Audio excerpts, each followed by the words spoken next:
One Atlanta police officer has cost the city $144,000. Council members just settled a claim to be paid for that amount after a botched raid at Ruby's Santabella's restaurant. Mike Paluska just walked out of City Hall. He's live now with the latest. So, Mike, that's a lot of money.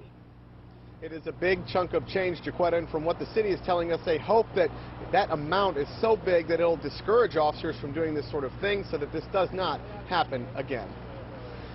In a unanimous vote, councilors approved Ruby Toliver's claim against the city. 8 patrons who were in the bar and the owner will receive $18,000 apiece. Lawyers for Atlanta say the allegations are that police violated their civil rights. I mean, we pay out too much money in claims, period. Councilman Michael Bond is not happy with the settlement the city agreed to pay at a meeting this afternoon. It is money that comes directly from hard-earned taxpayer dollars.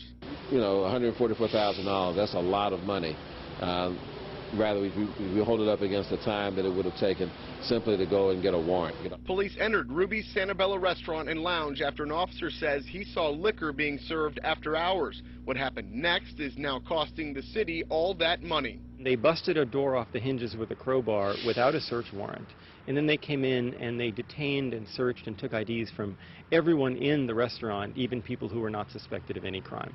Dan Grossman is the attorney for the business. He says Atlanta police were not within their rights when they raided that business in May of 2010. Unless police suspect you as an individual of a crime, they can't interfere with your liberty in any way.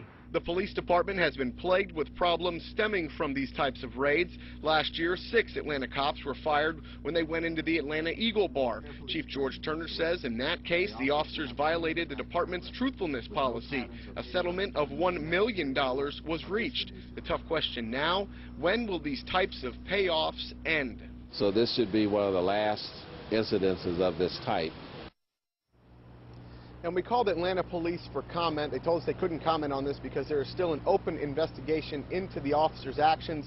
According to a lawyer today at the meeting this afternoon, they're hoping to wrap up that investigation sometime within the next couple of weeks. For now, we are live at City Hall. Mike Paluska, CBS, Atlanta.